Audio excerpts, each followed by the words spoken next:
and I'm at some extreme competition with Sean Wilson next door, and that is not your cue to leave. So, so thank you all for coming. My name is Chad McGreanor. I'm the CEO and co-founder of Cloud Revolution. We're a Microsoft Cloud services provider focused mainly on the Microsoft Teams ecosystem. So we're a consultant. We do everything from design and planning all the way through implementation and support around Microsoft Teams and everything in between around that product. We're based right out of here in Colorado. We have employees across the country, and so and we just relaunched our logo this week. So a couple of things going on that we coordinated with the event. So happy to be here. Thank you all for joining, and glad to see you here in person. So just a quick peek at our agenda over the next, call it 40 minutes or so. This is going to be kind of a look back over into, back into 2020 around how we got to the point we're at here in this sort of concept of hybrid work, this work from anywhere, and the way that we're seeing office space being redesigned to accommodate these workloads. So we're going to start with going back and looking at how we got to where we're at today. We'll go through and sort of recap, 2020 is definitely the year that changed work forever. So we're going to sort of unpack that and, explain how that happened, why that is, and what contributed to that, and the way we work and how we work, and those concepts. There's this other concept that we've seen and read out there called this, the next great disruption is probably what it's being called. This is kind of the shift of employees from different organizations that the pandemic has sort of forced upon us. And there's concepts there that we'll cover around how we need to think through the way that we attract and retain talent based on this idea that people can work from anywhere and they're expecting that in their workplace. So we'll talk a bit about that. We'll fast forward to where we are today and look at the path forward. If there are questions throughout the presentation or anywhere in between, feel free to stop me and I can throw this cube at you. I will literally throw it at you. It's a microphone inside, so we'll toss it and you guys can ask a question. So anybody that's interested in that, let me know and we'll get that over to you. So obviously it's been a while. I think everybody that has decided to show up at an in-person event, congratulations. I think we need to do more of this. There are so many reasons why we want to be in person and talk to people. Virtual events are great, but you're not going to get the side conversation. Torrin was just mentioning one, this morning that you're not going to get that 7-minute conversation that you had no idea was going to happen when you're sitting at home watching a virtual event. And so things like this are super important to building our networks, which we'll also talk about through this presentation. So how do we get here? So we're not going to have any PTSD, but we're going to go back and sort of recap and sort of take us through starting in January of 2020 and cover, what led us to the point that we're at here today. So let's highlight a few things. So I'm going to have to angle myself correctly here, otherwise those that had drinks last night might get a little dizzy. So January 9th, this is January 9th in 2020. We're starting to hear things. I remember these things pretty vividly. In January of 2020, we started thinking and hearing, we started mostly hearing about this concept and this sort of coronavirus, pneumonia type thing going on. You started reading about it, hearing about it subtly. It wasn't a huge deal at that point. As we fast forward, 2 weeks later, things started increasing pretty dramatically. And I remember this pretty clearly as well. I was actually flying back from a customer appointment in Los Angeles. I was actually at LAX. And if you've been to LAX in one of the terminals there, there's this one terminal that has like 75 gates. It's not 75, but there's a lot of gates. And there's like people jammed in there, and there's one restaurant. It is completely jam-packed. It looks like someone here in the front has been there and knows about it. And it's just, there's people everywhere, and there's a lot of gates. I started noticing, based on the perception that we've already started hearing about this coronavirus, concept and this disease that's going around. This is the first time I noticed in the airport, people started wiping down their chairs with disinfectant wipes and their armrests. And this is the first time, I'll admit, when someone coughed in front of me, I made a huge U-turn around them and held my breath because I had no idea what was going on. I knew something was happening and I wanted to avoid it. And so, thinking back at that, you can see as things start escalating. Right now, work really hasn't changed. Everything's pretty normal. People are still traveling. Things tend to escalate quickly. We now have a confirmation in January 21st of 2020 that we have the first US coronavirus case. So we're going to fast forward a little bit quickly here through the rest of the timeline. February 2nd, air travel is restricted. So now we're starting to see this concept of work from home, right? People are starting to think, okay, I'm going to stay home now. Things are getting a little weird. Not quite sure how this is going to all turn out. But we're starting to see that heightened sense of awareness, and we're starting to see the way people work beginning to change. So let's take a quick look through at least February. March here quickly. So the US declares a public health emergency February 3rd. Fast forward, a whole slew of things happen, and March is really, that's the point. If you look back in the timeline, March is where all the charts go off, all the charts that were doing normal curves, they kind of start going up and down. March is that time frame. So March 11th, the World Health Organization declares a COVID-19 pandemic. March 13th, we have a national emergency, and on March 13th, which is, I believe it was a Friday, travel ban goes into effect, and we start restricting air travel. Really, the point that I'm showing here is as we build up to March 15th, which is the Monday, I remember this pretty clearly. There were rumblings on the Friday before that the kids were coming home from school and they would not be going back on Monday. And I was like, well, wait a minute, what did you say? And so the kids don't go back to school. And Monday, March 15th, is the day that the big work from home action happened. I remember this. This is when Comcast couldn't keep my internet alive. We had people working from home. Teams was like, Microsoft was trying to figure out what the heck to do with their service. It was, pegging out of control, and they were like, okay, we didn't expect that many people to come online.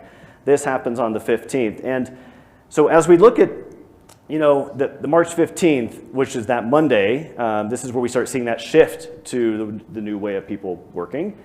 We have a project that we're working on that has nothing to do with this sort of parallel schedule that's taking place. And the CEO of that company on March 19th is on CNBC and has a few interesting things to say. So I want to play that video here quickly and go over that. And I can tell you that we are not falling behind in our 5G development due to some great work in terms of quick planning. Just to give you a sense for what's going on, we have the ability to remotely log into all of the chips that we do around the world. We've had, I think, on Monday, which was the first day of our, I would say, worldwide work from home, we had 35,000 VPN connections with 37,000 total employees. So tremendous amount of work continues to go. We had 2 million Microsoft Teams messages just to, that's people debugging code and continuing to do forward. So I think in terms of our ability to. So the most important part of that is when he said 2 million Microsoft Teams messages. They were probably the first large company that got lucky with the planning that went live on Monday that had nothing to do with the pandemic, but shifted 40,000 employees to their house. And I view that as that week was the week that changed the way that we work forever. Qualcomm had started planning that for several months prior to that date. There were some things that happened towards the end of the project that actually moved it to March 15th, obviously not knowing anything about a pandemic that may take place. But there was some, call it lucky planning, call it just good coordination, but this was something that was interesting to us to see around the number of employees that actually worked. First big company that moved their employees home 100% of the time. So moving forward. So I think, looking at that, 2020 was certainly the year that we view, as the time that work was changed forever. So let's take a look at some of the Microsoft Teams items as we reflect into that year around that perspective of what Microsoft Teams was contributing to this and helping people actually just get their job done and live their lives in a way that wouldn't be possible when you physically can't enter your workplace. I think the biggest thing that I noticed in those first few weeks is how dependent upon technology, in our case, our school district, Microsoft Teams was used for providing the hybrid learning environment, or at that point it was 100% remote distance learning. And I remember being very active on our Facebook group of parents that are part of the school district because there were so many questions around technical questions. I know we had someone that was actually I live in Folsom, California, and we live in the same city back there. And there were so many questions. There was a joke yesterday around helping people troubleshoot the right device to use and why, you can't use the laptop, it's not going to be great. And, I know we're just trying to get the job done, but there's just certain things we have to know to do this successfully. So the school district helping out with them and, working sort of behind the scenes with that was one area of, Wi-Fi issues at the house and kids, doing all sorts of stuff going on there. One of the other things that was pretty apparent was that pretty much any major business that has, any sort of substantial revenue or, been in business for a period of time has a business continuity plan. And I think I know for sure in the business continuity plan, there was a checkbox missing for pandemic. And they were, we have hurricanes and we have tornadoes and we have earthquakes and we have data centers on the east and data centers on the west and over here in Europe and all over the place. Well, what about the possibility that people physically can't walk into their office? Is that checkbox checked? That wasn't checked. And so we saw a ton of reaction to a problem was just, I need to survive as a business, or I need to survive. Microsoft Teams enabled so many people to continue working and receiving a paycheck because they were able to use technology to work from home. And we saw businesses react to that by Flash enabling, mainly workloads like meetings and then eventually calling, but there was zero planning around that. It was flip the switch, off we go. You're lucky you can work. Call me if you have a problem. And so that was what we saw in that March-April timeframe. We saw also tons of customers after this reaction period of that March-April timeframe where customers became more interested in learning more about the Microsoft Teams platform. So we did workshops 4 and 5 days a week, educating customers around planning for enabling Teams. So they went out of this reaction phase into this more proactive phase. And we're starting to think about, well, how do I plan this for doing this appropriately moving forward? And what is the back-end services infrastructure? How does OneDrive work with this? How does SharePoint work with this? So we did that for several months, multiple workshops a day. It was 4 to 5 hours, and we saw customers super interested to sit there and just learn about Teams. It's a phase that we haven't seen since that part of the year in 2020 again, but it's just one item that we saw as an interesting component. So if we look at the timeline build out here, we see that we have snap reactions in March through July of enabling workloads. That was reactive enablement. Customers, I don't know what happened in 2020, but customers have no desire for things to take long. They're projects that would take 18 months or 12 months. I would say today, if you propose a timeline, regardless of the company size, that is in that time frame, they aren't going to be interested in that. So we've seen 40,000, 30,000 seat customers enable Microsoft Teams workloads in a matter of 4 to 5 months. And that seems to be the average, with that 4 to 5 to 6 month time period of getting things enabled. And that was the proactive planning version of that. That wasn't the snap reaction. The snap reaction was literally on one day, you're enabled for Teams, go figure it out. So we saw a ton of that.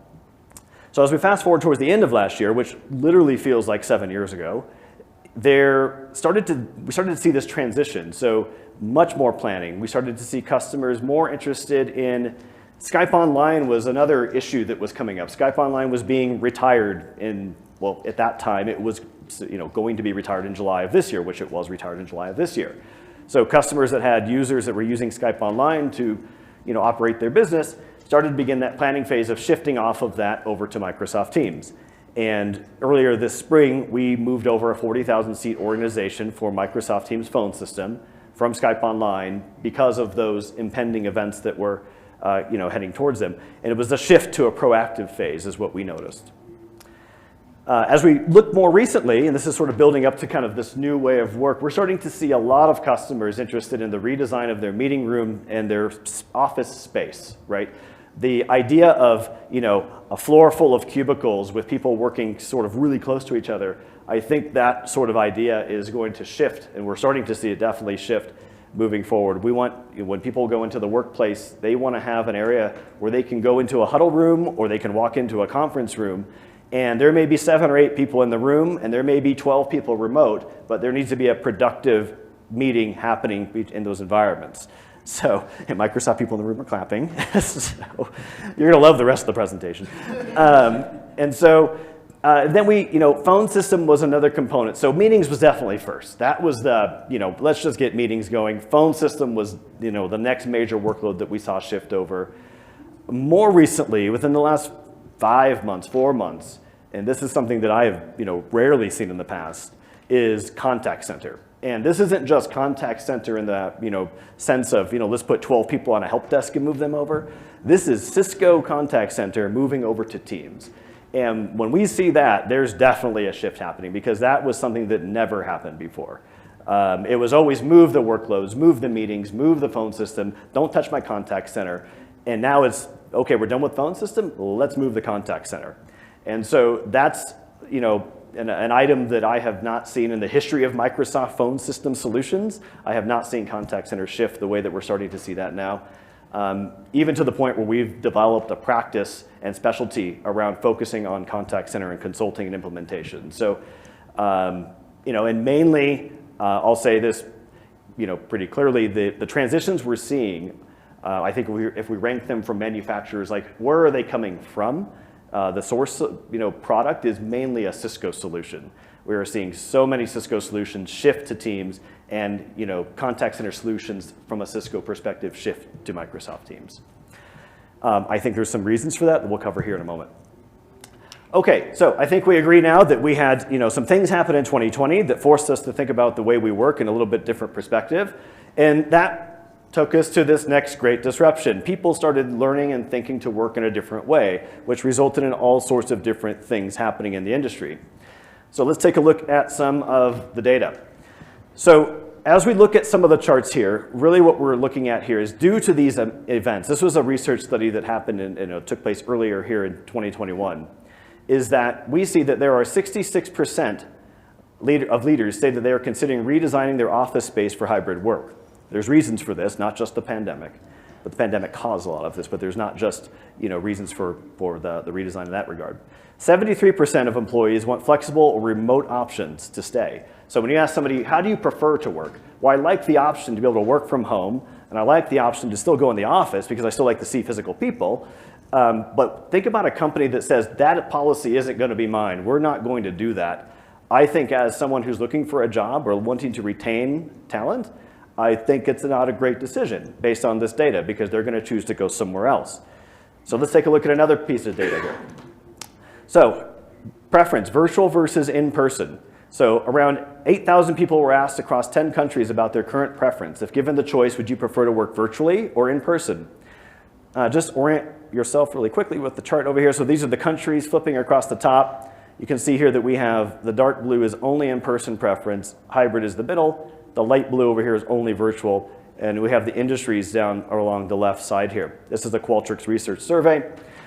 I think it's pretty clear across all of these different countries that hybrid is the preference. Hybrid meaning that it's not a 100% remote, it's not a 100% in the office. So we need to start thinking about, as companies, how we attract talent and make sure that we have the technology to support that talent being able to work from home, work from a coffee shop, work from the office, and have that be consistent, easy to use experience, and technology should not be getting in the way. So what are we seeing as far as the leaders are concerned of these businesses? Well, the number one thing here that was really interesting, well, it wasn't super surprising to me because I've been and worked with a lot of different people in my career. Business leaders are extremely out of touch with their employees. So business leaders, 61% say they are thriving, I'm doing wonderful. When you look at the rest of these demographics, not so good. Mainly struggling. If you look at the chart below, the yellow is actually struggling. More people say they're struggling in every category than they say they're thriving. And that's because that leaders are increasingly not in touch with their employees and their workforce. They are so out of touch, they literally don't even know what they're selling sometimes. And so these are important concepts to think about as we look through this. Leaders need a wake-up call as far as this is concerned and need to start paying more attention to the way that they work with their employees. One of the interesting demographics here, and it's an overlooked demographic, is the Gen Z generation. So first of all, before I jump into Gen Z, I always go to, well, what generation is that? How old are they? Gen Z, and I know this is kind of tiny, but I'll read it out for you. Gen Z was born between 1997 and 2012. So they're roughly between ages 7 and 22 years old. I can tell you between, in my early 20s to mid 20s, you're just building your career. You're building your connections, you're working your way up the corporate ladder, you're taking promotions, you're shifting jobs. Just think about this. We're coming up on 2 years of this generation not being able to network in person and build those types of relationships that they need. Events like this is where people typically shift jobs, or they meet somebody that they didn't know, or they interview with somebody that they had never talked to before. In a virtual event, they're great. You're not going to get any of that. But Gen Z, as they're building their career, as we have 2 years of even kids being out of school in some cases with remote learning, there's so much that's happening that is sacrificing that time of your career in the aspect of building it. So if we look at Gen Z, they're struggling more than any other generation. And you can see the generations down here across the bottom. And if I look at this chart and sort of explain to you what you're looking at without reading it word for word, if we ask, are you struggling, and we'll look at the green, the orange, and the blue. So are you struggling being able to bring new ideas to the table? So across each generation, you can see the green chart there. You're going to see a trend here soon, if you don't see it already. Are you struggling getting a word in during a conference call or a meeting? And are you struggling feeling engaged or excited about work? Gen Z, by far, is having the biggest issue with this. And this is important for many reasons. They will not always be in their 20s and 30s. They are going to be older, and they will be the people of the future of business. And so if we don't find a way to re-energize this generation and provide these types of events and opportunities for them to grow in their career, it will eventually catch up with us. And so it's just an interesting aspect that we've seen here, and we need to start thinking about how we incorporate that into the way we move forward. So speaking of networks, this is an interesting chart. Now, before I even saw this chart, I was feeling this chart probably in the January, February timeframe. So there are two types of networks. We have our close networks, which are the networks that we work with within Microsoft Teams every day. We became extremely close and closer with our close networks, and you can see here in March of 2020. Right around here, March 2020, our close networks started to see that increase of strength as far as bonds are concerned. What we also saw is that our distant networks, which I would consider this network at this conference is a distant network, fell off the chart. And when that happens, we start seeing that we are causing issue with innovation. We are seeing business partnerships that typically would be established not happening. We're starting to see, additional, business that you would maybe work with as a customer not happening. Those conversations aren't happening. The 5-minute call or conversation at the bar isn't happening. There's so many things that aren't happening when you're not together and developing your distant network. You can only take digital so far before your distant network eventually ends up suffering. So in-person events like this are super critical when it comes to bringing that bar of our distant network back towards the top. We saw some good trending here towards the end of last year, and I would think here, moving forward, that's going to actually end up increasing again. So one of the other areas that I think has changed been a huge change as far as the way we work and kind of how we work. So at home, I think in the past, if your dog barked or if your kids came in, you're always like, get them out, make it be quiet, and turn the background off or turn the camera off. I don't want to see them, right? They shouldn't be there. And I think because before this, it was thought of as somebody's in the office, they're very in a professional setting, they're in a conference room, and your kid comes wandering in, and you're like, oh, I'm going to be that guy today. But I would say, March 2020 to now, people really don't care. The dog's barking, the dog barks. The kid comes in, kids came in. People got familiar with their dogs. Where's the cat that I see every day? Bring the cat over to the video, We started seeing people being more authentic. And I think they were authentic before, but there was this guard put up that they shouldn't be as authentic because it was unprofessional. Today, I would say that our work lives and our professional lives within the time that we work during the day have merged. You got to go out and pick up the kids. You got to go grab lunch. You got to go do this. It's all happening during your workday. It's been more accepted, and I think it is more accepted now versus before. So that has certainly changed the way we work. Our personal and professional lives have merged together. I think one interesting thing here, just to call out before we move forward, is that it was a rough year. This chart is actually calling out how the percentage of people that actually cried with a coworker last year is 1 in 6.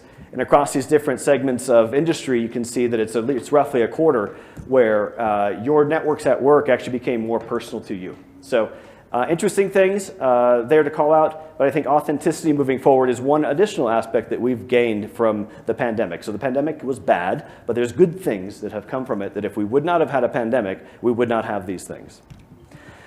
Okay, so the other aspect of this is that employees are on the move. What they've found out is that we can actually work from home. I like that. And what we're actually seeing in the data is that 41% of employees are considering leaving their employer. What they found is that typically you would work within a geographic region or state or county, wherever you live, and you would just work and they would hire and fire within that industry or that local geographic area. People found out that that isn't required when you work remote because people are people, they work from anywhere. And so we're seeing 41% of people just look at leaving because they have the opportunity to work in different states or within different industries across wherever. We have people in Canada, for example. It doesn't really matter. So what does that take us to? Well, that takes us to the Great Resignation. You guys may have heard about this, but people not only are leaving their jobs, well, they're resigning from them, which is the same thing. But I don't know if you guys know that 2.9% of the population, or roughly 4.3 million people, voluntarily quit their jobs in August of 2021. It is the record, it's a record high, it's the most people have ever quit in ever, record. It's being referred to as the turnover tsunami. So what's happening and why is this happening? Well, in addition to some of those things that I talked about and the way that you would retain this talent, there's a couple things we can do to address it. So first of all, if we don't want people to resign, what should we do to make sure they don't resign? You have a couple options. I wouldn't consider these all strong options. You can do nothing. So you can put your head in the sand and just say, you know what? This must just be them. It's not me. It'll go away. Good luck with that.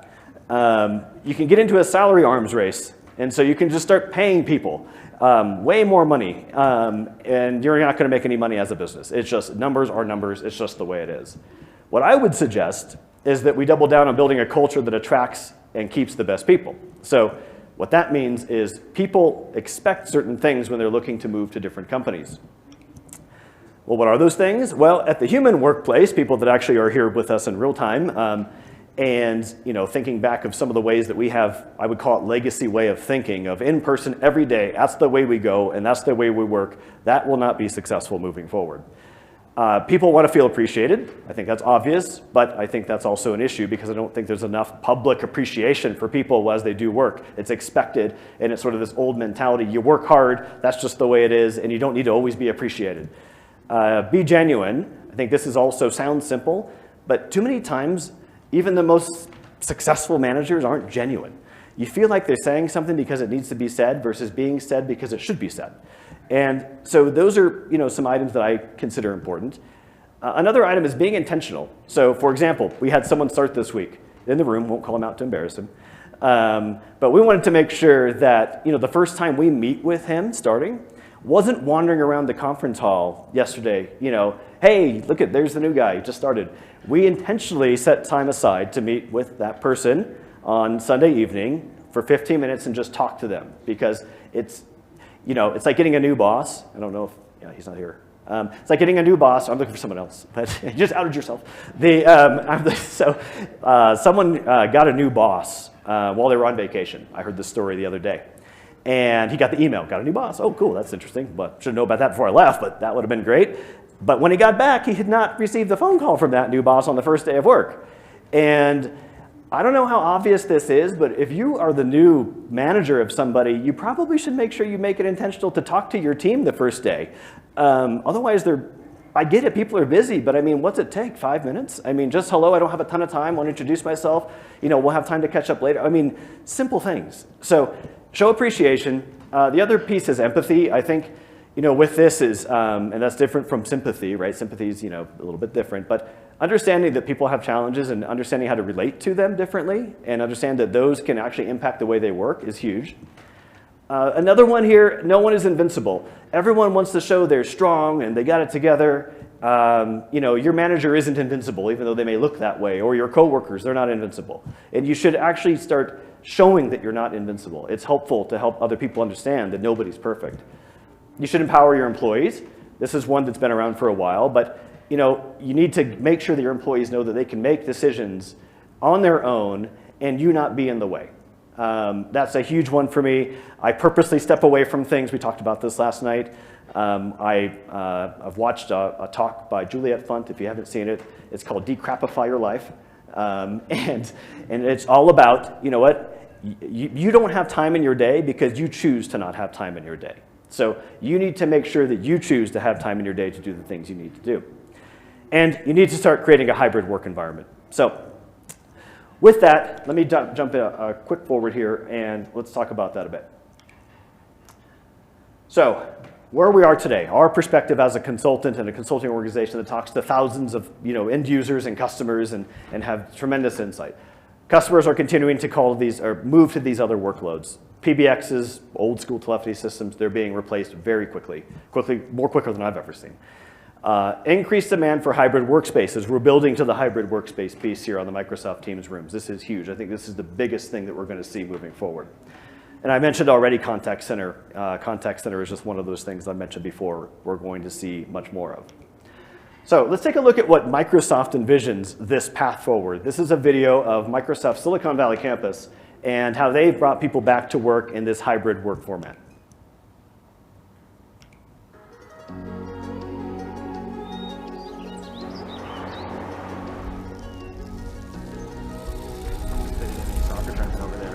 Pretty great. Got third place.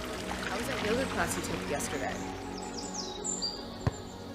Pass it here. Over here, over here. Awesome. Nice shot.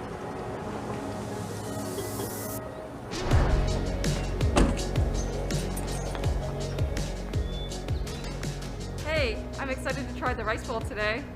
Me too, I saw that on Viva. Hi, Casey. Self-attest done. Thanks. Have a great day. Hey Jasmine, did you have a chance to review that compliance document? I did, and I ran it by legal, and there's no issues with it. Awesome idea, Jeremiah. Can we jump on Teams and relay that to everyone else? Definitely, Nicole. I'll book a room now. Wait, what's that? Don't touch it.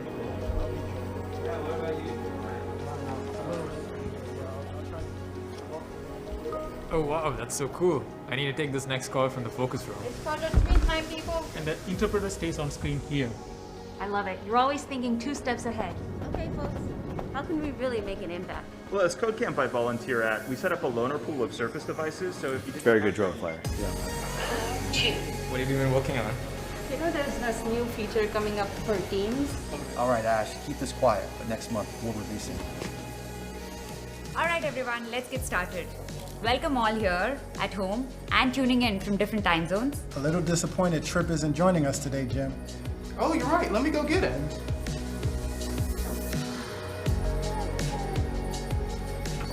You're late for the meeting, little man. What's the update, Trip? He's so big now. Yeah, so we have the sexy. Large black coffee for Stacy. Thanks, that's just what I needed. Okay, and we... Good night, Adrian. Sweet dreams.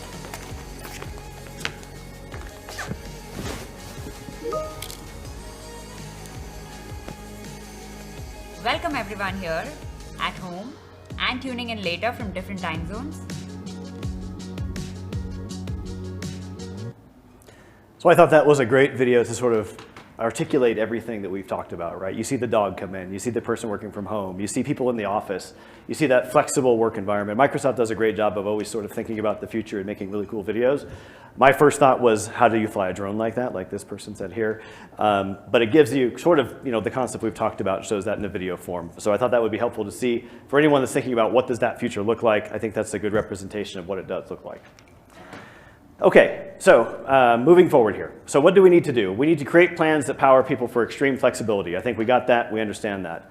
As companies and as customers that we work with and as consulting organizations, whoever you are, vendors that provide services, we need to have work from anywhere policies. It needs to be a stated work from anywhere policy. And this is going to affect who you attract and retain as talent. You need to start thinking more about physical space design if you're an organization that is going to have a hybrid work environment.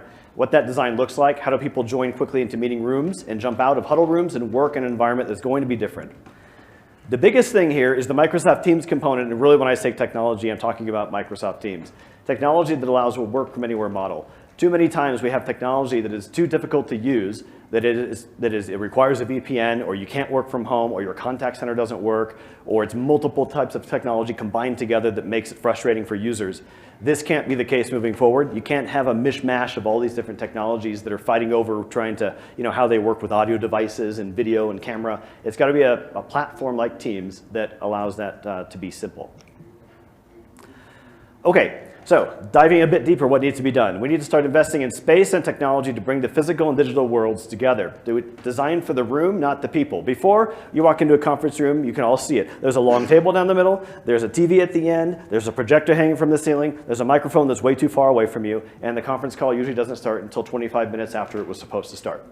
And so, what we need to start thinking about is it needs to be a consistent user experience around how they do this. Help businesses understand that hybrid is critical to their success. This isn't just like fun technology, it's critical to their success. So let's take a look at a shorter video of what that actually looks like. Today's Microsoft Teams rooms bridge the gap between in-person and remote meeting attendees, providing everyone high-quality, inclusive experiences. Going forward, these rooms will deliver more natural and immersive experiences for hybrid work. The focus room will evolve to connect in-person and remote attendees in a more unified experience, with a larger screen where interactions feel more natural as you sit face-to-face across from life-size remote colleagues, a camera placed at eye level to improve eye contact, spatial audio so you hear people's voices from their position on the screen, and to enrich real-time collaboration, meeting chat notes and actions will be at the forefront of all Teams rooms. Larger rooms with more attendees make it challenging for people working remotely to know who is present and who's talking. Teams rooms will deliver a meeting experience where everyone is fully represented and connections feel natural. We have reimagined the meeting room to bring people face-to-face with remote colleagues and unlock more space for people, content, and collaboration. Technology will fade to the background, with premium microphones hidden in the ceiling. Intelligent camera technology will bring in-room participants clearly into view through individual video streams. And spatial audio will help remote participants establish presence with a virtual seat in the room. All so that you have more authentic connections with everyone in the meeting. Our vision for meetings is about leveling the playing field for everyone, where remote and in-person attendees are represented equally and everyone can collaborate without compromise. So those spaces were built for the space of understanding there were going to be a majority of people remote. There'll be sometimes a majority of people in the office. But the layout and the design of how we do this is looking much different than a typical room would look today. So that was just these devices do exist today. These concepts exist today. And we're starting to see companies starting to look at the way they redesign their environment to mimic something like this to support that. OK, so as we get closer here to conclusion, what are some of the objections that we've seen? Overall, Microsoft Teams kind of objections with customers, right? What have we seen over the last 20 months or so? Talked about one earlier. There is not a lot of tolerance for how long things are going to take to get done. I don't know what that is. You make the judgment call with your customer, but I can tell you I have a gut feel usually when I propose something to a customer or prior to proposing it, I'll look at it and say, does that feel too long? Because I don't want to deal with that conversation because it needs to be fast. Physical phones. So whether you hate them or you love them, we still have a need for physical phones. Businesses have built processes around physical phones, buttons that do special things, especially in retail environment. Retail stores have these sort of compartmentalized cookie cutter, common configurations across stores where I push a button and it calls the manager. I push a button, it calls the bakery. I push a, does these things. Physical phones are going to be here for a long time, as much as we think they're going to go away. There was a huge shift to no physical phones, but there are some industries that it just doesn't work in. Retail is one. Believe it or not, city and county and government, there's still a huge reliance on phones. So there are going to be some additional features with the SIP Connect, or the SIP Gateway that's coming out that will provide some more basic and I call it basic functionality, but businesses have built these processes around this functionality that will be provided by this sort of standard SIP phone solution. It varies by industry. I covered that a little bit already. And there are special use cases that we run across all the time where physical phones are going to be there and they need to do specific things, and Teams can provide for that.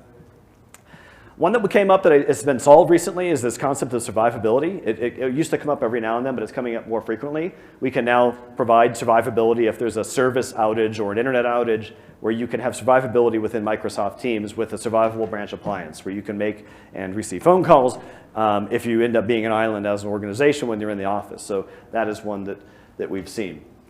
Some additional things. Supply chain. We have no control over this. Things are taking forever to get. You order a Microsoft Teams room system, it could take 5, 6, 7, 8 weeks to arrive, and you're lucky if you get all of it. It's just these things are taking forever to get. So we're telling our customers, if you're looking at doing this, you need to be about 4 months ahead on that because you got to deal with the supply chain that we have no control over.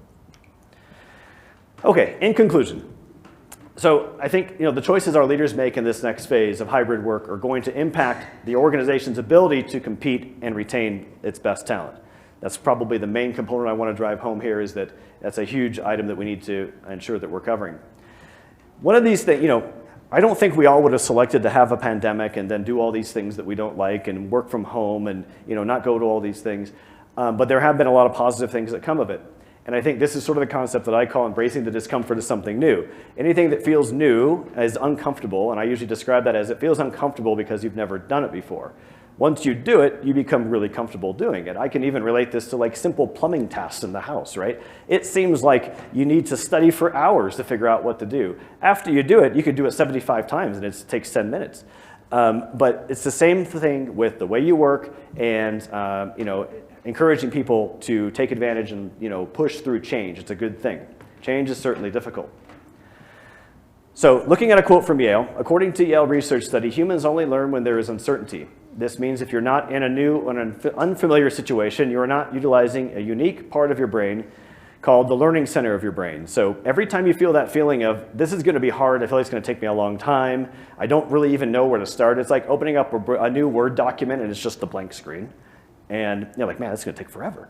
But once you're done with it, it's, you've gained that knowledge and you understand it better. We need to start thinking about how we embrace discomfort rather than always going down the path of where we are comfortable. We're never going to grow if we keep doing the things that we're super comfortable with. So some of the things we can do to do that: shake up your routine, learn to say yes when you would really want to say no. Don't do stupid things. I mean, that's obviously a portion of the brain that needs to function, but say yes more than you typically would. Discomfort helps build character and grit. I don't know that any of us would want any less character and grit. This is a good way to gain character and grit. Your intuition and your experiences are built by those things you went through in your life, and you can only build those things by going through this. And if you're thinking about it, just do it. This isn't a Nike thing, but if you have reservations, that's your brain saying it's uncomfortable. That doesn't mean it's wrong. It means you probably should think about doing it and go through that. So with that, I think this is really just my idea of, start off with something simple. We'll just assume that rock has been there for a very long time, and it's not going to go down when you go on it. So just remember, we're all human. Change is good. Let's be empathetic, and let's do something a little uncomfortable. You can start off with yoga on the edge of a cliff like this and just kind of go from there. Kind of a safe thing, but kind of scary. So with that, that's all I have. If there's questions, happy to take any questions. We have a couple folks from our company here in the room too, but happy to take any questions you guys may have.